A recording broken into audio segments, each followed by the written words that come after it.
이 시간에 함께 보실 말씀은 히브리서입니다. 히브리서 1장 4절에서 9절까지의 말씀 보도록 하겠습니다. 그가 천사보다 훨씬 뛰어남은 그들보다 더욱 아름다운 이름을 기업으로 얻으심이니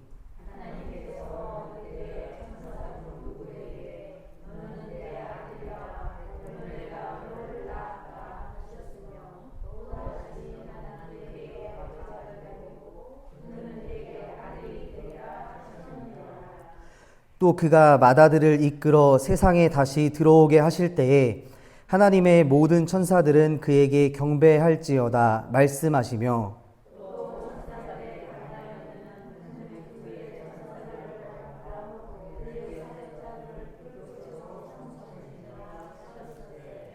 아들에 관하여는 하나님이여 주의 보좌는 영영하며 주의 나라의 규는 공평한 규이니이다. 함께 읽겠습니다. 주께서 의를 사랑하시고 불법을 미워하셨으니 그러므로 하나님 곧 주의 하나님이 즐거움의 기름을 주께 부어 주를 동류들보다 뛰어나게 하셨도다 하였고. 아멘. 네, 우리 히브리서 오늘은 1장 4절에서 9절까지의 말씀을 함께 보려고 하는데요. 혹시 여러분들 히브리서는 어떤 사람들에게 보내진 편지라는 것을 기억하시나요? 히브리서를 받는 사람들은 어떤 사람들이었냐, 그것을 아는 것이 이 히브리서를 잘 이해할 수 있는 하나의 키입니다. 히브리서는 어떤 사람들에게 보낸 편지였냐면 우리가 첫 시간에 잠깐 생각을 해봤는데요. 기독교로 개종했던 유대인들에게 이제 이 편지를 보냈다라고 했습니다. 그러니까 기독교로 개종한 유대인들에게 이 편지를 왜 보냈냐, 그 생각해 볼 때 이때 당시에 이 기독교로 개종했던 유대인들이 어떤 상황에 처해 있었어요. 어려운 상황에. 그런데 그것이 어떤 상황이었냐면 사회적으로 불합리한 어떤 그런 상황들을 받고 있었다라는 거예요. 유대교 사회로부터 분리되어서 유대인인데 예수님을 믿는다는 이유만으로 유대인 사회로부터 따돌림을 당하게 되었습니다. 그리고 조롱을 당하게 되었어요. 유대인 그리스도인들이. 예수님을 믿고 구원받는 것에 대한 의심이 생겼던 사람들이었습니다. 왜냐하면 예수님이 계실 때는 이들이 예수님을 보고 예수님을 믿을 수 있지만 지금 유대인들, 이 그리스도인들, 초대교회 사람들은 예수님이 이제 승천하셔서 보이지 않는 상황이었잖아요. 그래서 예수님이 떠나시고 나니까 예수님을 믿는 것에 대해서 의심이 생겼어요. 이 예수님을 내가 믿는 게 맞나? 내 옆집 사람, 내 옆집 친구는 유대교를 믿고 있는데 나는 보이지 않는 예수님을 믿어도 될까? 그런 불안감이 생겼다라는 거죠. 이런 불안감 때문에 다시 나도 유대인으로 다시 돌아가야겠다. 나도 저들이 지키는 예전에 내가 지켰던 구약의 희생 제물을 다시 드리면서 내 죄를 씻음받고 싶어라는 이런 다시 유대교로 돌아가려고 하는 기독교인들에게, 예수님을 믿는 사람들에게 보낸 편지가 바로 히브리서라는 것이 아주 중요하다라는 거예요. 그래서 이 히브리서는 그런 사람들에게 누구를 계속해서 이야기하냐면 보이지 않는 예수님에 대해서 계속해서 말씀하고 있는 거예요. 1장 전체를 보면 1장에서 계속해서 말씀하고 있는 게 하나님의 아들 예수 그리스도에 대해서 계속 설명하고 있다는 것을 볼 수가 있습니다. 우리 지난번에 우리가 생각해봤지만 1절에서 3절까지는 예수님이 어떤 분이신지 설명하고 있습니다. 이 세계를 창조하셨고 이 세계를 다스리시고 우리의 죄를 정결하게 하셨고 깨끗하게 하셨고 이런 분이 예수님이라는 것을 말했다면, 오늘 4절의 말씀부터는 이 히브리서 기자가 그때 당시에 유대인들이 가장 존귀하고 좀 이렇게 우상 숭배하는 것처럼 귀하게 여겼던 천사를 가지고 와서 천사와 예수님을 비교하면서 이야기를 하고 있어요. 예수님을 설명하고 있습니다. 여러분들을 혹시 천사가 있다고 믿으시나요? 천사? 네. 천사를 보셨나요? 네, 천사. 네. 우리 여러분들의 아내, 여러분들의 남편이 그 천사 아니에요? 네. 천사. 아닌가요? 이때 당시 유대교 안에서는 천사를 숭배하는 사상이 있었다라고 해요. 하나님을 믿지만 천사의 어떤 천상적 존재를 믿었다라고 하는 것입니다. 우리 말씀 한 군데 찾아보겠습니다. 골로새서 2장 18절 한번 찾아보도록 하겠습니다. 골로새서 2장 18절입니다.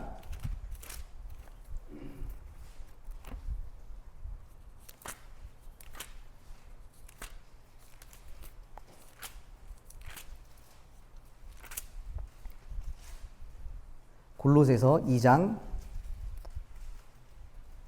18절입니다. 325면에 있습니다. 신약성경 325면입니다. 우리 같이 한번 읽어볼까요? 골로새서 2장 18절입니다. 시작. 아무도 꾸며낸 겸손과 천사 숭배를 이유로 너희를 정죄하지 못하게 하라. 그가 그 본 것에 의지하여 그 육신의 생각을 따라 헛되이 과장하고. 이 말씀에 보면 이때 당시에 사람들이 누구를 숭배하고 있었다라는 게 말씀에 기록되어 있어요. 천사를 숭배하고 있었다라는 거예요. 내가 천사를 봤어. 내가 천사를 경험했어. 막 이런 어떤 은사, 하나님께 더욱더 가까이 가기 위한 그런 천사를 보고 천사를 만나고 이런 것들로 사람들에게 막 과장해서 내 신앙을 막 높였다라는 거예요. 그런데 사도 바울이 천사 숭배를 이유로 다른 사람들이 그 사람들을 정죄하지 못하게 하라라고 말씀하고 있는 거예요. 근데 이때 당시에는 이렇게 천사를 숭배하는 사람들이 있었다라는 거예요. 근데 이때 당시에 유대교 사람들은 이 천사들이 하나님의 천상의 보좌를 둘러싸고 하나님께 경배하는 그런 존재라고 여겼다고 합니다. 그리고 하나님의 명령을 기다리는 종이라고 이야기를 하고 있어요. 이때 당시에 사람들이 천사들이 다가올 세계에 대한 권위를 가지고 있었다라고 천사들을 생각했습니다. 그리고 구약 성경에 보면 모세가 시내산에 올라가서 하나님의 말씀을 받잖아요. 근데 우리가 그 시내산에서 하나님께서 모세에게 말씀을 주실 때 이 유대인들에 따르면 하나님의 말씀을 받을 때 중간에서 누가 하나님의 말씀을 전달했다고 할까요? 하나님이 천사에게 말씀을 주셔서 천사가 모세에게 말씀을 전했다라고, 그렇게 중재의 역할을 했다고, 천사의 존재를 믿었다라고 해요. 여러분, 단편적으로 요한복음 5장에 따르면 38해 된 병자의 이야기가 나옵니다. 여러분 내용은 다 아실 거예요. 베데스다라는 못이 있었는데 그곳에 여러 많은 병자들이 있었어요. 누워있는 병자들, 아픈 병자들, 여러 가지 병자들이 있었는데 그곳에 5장 4절에 따르면 천사가 가끔 내려와서 그 못을 이렇게 움직이게 했다고 합니다. 그리고 그 움직인 후에 가장 빨리 들어간 사람이 어떤 병에 걸렸든지 다 나았다고 그렇게 이야기를 합니다. 그러니까 이 유대인들은 그때 당시에 천사에게 이런 능력이 있었다라고 믿는 거예요. 이렇듯 유대인들의 신앙 안에는 뛰어난 천사들의 모습이 있었던 것 같아요. 이것을 잘 알았던 이 히브리서의 저자는 이 천사 숭배의 사상을 가지고 있었던 유대교로 다시 돌아가려고 하는 이 기독교인들에게 천사와 예수님을 한 절 한 절 비교해 가면서 예수님이 어떤 분이신지를 오늘 말씀을 통해서 설명해 주고 있었다라는 겁니다. 짧게 정리를 해보면 이렇습니다. 예수님은 모든 천사들보다 훨씬 뛰어나신 분이다 라고 말씀을 하는데 4절 말씀에 보면 하나님으로부터 천사들보다 더욱 아름다운 기업을 얻으신 분이 바로 예수님이다 라고 설명을 하고 있어요. 5절 말씀에 보면 그 이름은 곧 하나님의 아들이다라는 이름이라는 것입니다. 그리고 예수님은 하나님을 친히 그의 아버지라고 불렀다라고 이야기를 합니다. 6절 말씀에 보시면 모든 천사들은 누구에게 경배해야 한다고 말씀하시죠? 예수님께 경배하는 존재가 천사라는 거예요. 그러니까 천사가 예수님보다 낮은 존재라는 것이죠. 모든 천사들은 또 예수님의 바람으로서, 불꽃으로서 예수님을 수종들어야 한다라고 이야기를 하고 있습니다. 그러니까 천사보다 훨씬 위대하신 분이 예수님이다라는 것을 계속해서 이야기를 하는 겁니다. 이 히브리서를 쓴 기록자는 아마도 사도 바울이 전했던 빌립보서 2장 5절에서 11절까지의 말씀을 알고 있었던 것 같아요. 그 말씀에 보면 하나님이 예수님 그를 지극히 높여서 모든 이름 위에 뛰어난 이름을 주셨는데 하늘에 있는 자들과 땅에 있는 자들과 땅 아래에 있는 모든 자들로 모든 무릎을 예수의 이름 앞에 꿇게 하셨다라는 그의 말씀을 기억하고 있는 것 같아요. 여러분들 이 히브리서를 읽고 있는 이 사람들이 이 편지를 받았을 때 어떤 생각을 했을까요? 제가 한번 생각을 해봤습니다. 예수님을 믿는 것 때문에 유대교 사회에서 핍박을 받고 있었고 또 고난을 받는 이 유대인 그리스도인들의 상황 가운데 이런 편지를 받았다면 내가 다시 용기를 가지고 예수님을 믿고 예수님께 집중할 수 있을까? 그런 생각을 한번 해보게 됩니다. 이것을 우리 삶에 적용해보자면 내가 예수님보다 더 붙잡고 있는 천사와 같은 존재가 있을까? 우리가 살아가면서 내가 예수님보다 더 의지하는 것이 있을까? 그것이 돈이 됐든 명예가 됐든 어떤 권력이 됐든 좋은 것이 됐든 그런 것들이 있을까? 그것은 무엇일까? 한번 그런 것들을 이 시간 생각해 봤으면 좋겠습니다. 또 다시 반대로 한번 생각해 보면 이 유대인 그리스도인들이 왜 다시 유대교로 돌아가려 했을까? 내가 예수님을 믿는 믿음이 있었지만 왜 다시 유대교로 돌아가려 했을까? 생각해 보자면 이들은 사회에서 받는 불이익 때문에 다시 유대교로 돌아가려고 했을 거예요. 회당에서 출교당했기 때문에 다시 유대교로 돌아가려 했을 것입니다. 이 유대인들이 모였던 이 회당이라고 하는 것은 하나님의 말씀을 공부하고 모였던 이런 어떤 집단이라고 할 수 있는데, 그런 것보다 더 큰 의미는 뭐냐면 사회적 안전망이라고 볼 수 있어요. 유대인들은 이 회당이라는 곳에서 자기들만의 어떤 사회적인 그런 안전망을 추구했다라고 볼 수 있습니다. 거기 있어야지 유대교 사회로부터 보호를 받는 거였어요. 유대교 사회에서. 그런데 그 유대교 회당에서 출교당했다라는 것은 어떤 말이에요? 사회적 안전망으로부터 이제 벗어났다는 말이에요. 누구도 보호를 해주지 않는다라는 것입니다. 이런 거예요. 예를 들어보자면 좀 무리한 예일 수도 있는데, 만약에 우리가 아파트에 청약을 넣고 이제 분양을 받으려고 하는데 거기에 조건에 이런 게 써 있다고 한번 생각해 보세요. 예수 믿는 자들, 기독교인들은 분양을 받을 수 없습니다. 이렇게 만약에 써 있다는 거, 그렇게 차별을 하지 않겠지만 당시에 이런 불이익을 기독교인들, 유대인들이 받고 있었다라는 거예요.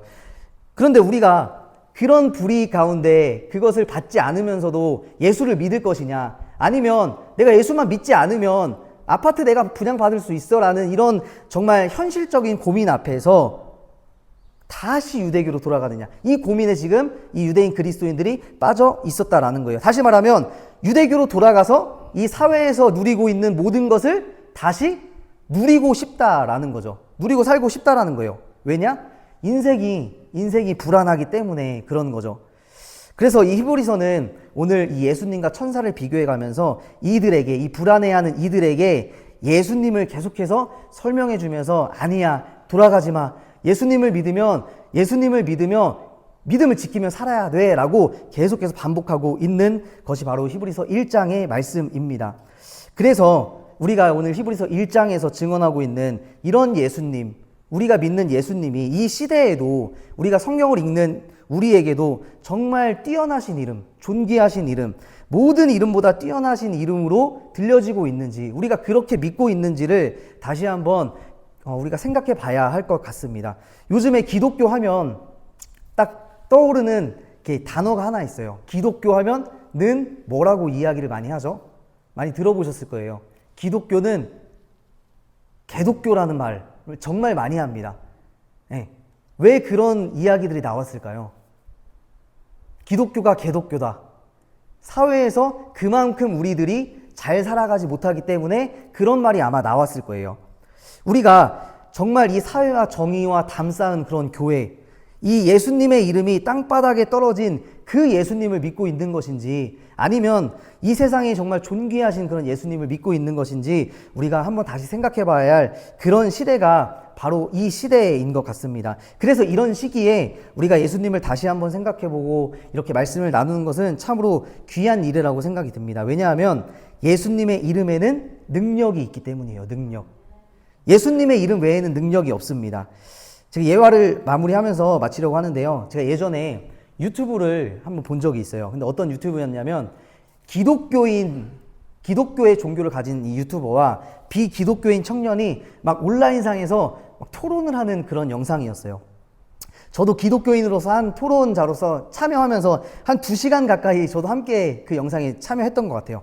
각각 15분씩 준비해온 토론 주제를 가지고 발표를 하고 2시간 넘게 서로의 입장을 막 이렇게 토론을 하는데, 이런 토론들이었습니다. 우리 그리스도인들 여러분들 사이에서는 정말 아주 당연한 것들, 당연하게 믿어지는 그런 주제들이었어요. 예를 들면 예수님이 나의 죄를 위해서 죽어주셨다는 이유로 내 죄가 사해질 수 있는가? 여러분들 이거는 믿으시잖아요. 예수님께서 대신 죄를 주셔서 내 죄가 사해졌다는 것. 그런데 믿지 않는 사람들은 이게 궁금한 거죠. 어떻게 예수님이 다른 사람을 위해서 죽을 수 있냐? 또 구약의 하나님은 너무나 폭력적인 하나님인데 그런 하나님을 믿는 기독교인들이 이해가 되지 않는다. 그리고 천국과 지옥을 이야기하면서 그 사랑의 하나님이 지옥이라는 곳을 만들어 놓고 자기를 믿지 않는 사람들을 영원토록 지옥에 보내는 그런 하나님이 윤리적인 신이냐? 난 그런 하나님은 믿을 수 없다. 뭐 이런 이야기들을 했습니다. 전 여러 가지 토론을 하는 것을 제가 봤어요. 그러면서 이 비기독교인이 하는 말 중에 계속해서 반복하는 말이 있었습니다. 제가 그 이야기를 듣고 정말 모순된다라는 그런 생각을 했어요. 한 가지 주제 중에 어떤 이야기를 했냐면 복음을 들을 기회가 모든 사람에게 평등하지 않은 것 같다. 이런 이야기를 하는 거예요.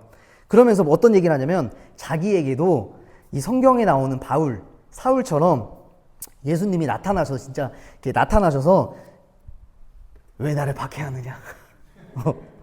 나 예수다. 네가 믿는 예수다. 이렇게 이야기를 진짜 해주면 이 자기는 100% 믿을 텐데 왜 그러지 않느냐? 나에게는 왜 나타나지 않느냐? 그렇게 이야기하면서 불공평하다. 이건 내가 그렇게 나타나지 않기 때문에 내가 믿을 수 없는 거다라고 계속해서 이야기를 하더라고요. 그러면서 제가 이 이야기를 들으면서 복음서에서 예수님께서 하신 말씀이 떠올랐습니다. 복음서에 누가복음 16장 28절에서 31절 말씀에 보면 부자와 거지 나사로의 이야기가 나옵니다. 이 이야기 다들 아실 거예요. 이 거지 나사로가 죽고 부자가 죽었는데 결국에 이 거지는 아브라함의 품에 들어갔죠. 부자는 어디에 갔죠? 음부에 내려갔어요. 거기가 너무 뜨겁고 너무 고통받는 곳이니까 부자가 아브라함에게 이렇게 이야기합니다. 내 형제 5이 있으니까 그들에게 말 좀 해줘서 여기 오지 않게 해달라. 그렇게 이야기를 했습니다. 근데 아브라함이 이렇게 이야기해요. 그들에게 모세와 선지자들이 있으니 그들에게 들을지어다 라고 이야기를 합니다. 이 여기서 말하는 모세와 선지자들은 구약 성경을 이야기한다라고도 볼 수 있어요. 이 구약 성경을 통해서 그들에게 계속해서 말했는데도 이들이 듣지 않는다라는 거예요. 아무리 내가 가서 그렇게 나사로를 보내서 이야기를 한다고 할지라도 결국 이 구약 성경, 우리가 믿는 이 성경을 통해서 듣지 아니하면 그들이 여기를 올 수밖에 없다라는 거죠. 하나님의 품에 갈 수 없다라는 거예요. 그러니까 예수님이 직접 나타나셔가지고 내가 예수야, 네가 믿는 예수야, 그렇게 네가 박해하는 예수야 이렇게 말한다고 해서 그 사람이 예수님을 믿게 될까요? 아니라는 거예요. 이 성경의 말씀을 통해서 우리는 예수님을 만나고 믿을 수 있다라는 것입니다. 그래서 이 오늘 히브리서의 말씀을 통해서 여러분들의 삶 가운데에서도 예수님을 다시 한번 기억하시기를 원합니다. 하나님께서 예수님께서 우리에게 나타나셔서 뭐 환상으로 꿈으로 나타나셔서 우리가 예수님을 그렇게 믿는 것이 아니라 하나님께서 우리에게 주신 이 성경 말씀, 이 말씀을 통해서 우리에게 들려주시는 예수님을 믿고 나아갈 때 이 히브리서를 받는 이 사람들의 믿음이 회복되는 것처럼 우리의 믿음도 회복될 줄로 믿습니다. 여러분들 구약을 쥐어짜면 예수님의 피가 나온다 이런 말을 합니다. 신약을 쥐어짜도 예수님의 피가 흘러나온다라는 말이 있어요. 그 말은 이 신구약 성경이 누구의 이야기라고 하는 거예요? 예수님의 이야기라고 하는 거죠. 예수님의 십자가의 피의 이야기라고 하는 겁니다. 여러분들의 삶 가운데 여러분들의 삶을 쥐어짜면 예수님의 피가 보이기를 원합니다. 여러분들의 삶을 쥐어짰는데 예수의 이름이 아니라 다른 것들, 나의 믿음 없음이 나오고 나의 세상적인 어떤 성공이 나오고 나의 원함들 이런 것들이 나오는 것이 아니라 예수님이 여러분들의 삶에 보이기를 원합니다. 그래서 이번 한 주간도 살아가시면서 남은 3일도 오늘 히브리서에서 말씀하셨던 이 예수님, 모든 이름보다 뛰어나신 그 예수님의 말씀에 늘 순종하시면서 그 모습들로 세상 사람들에게 그리스도의 향기를 품며 나아가는 여러분들 다 되시기를 주님의 이름으로 축복합니다.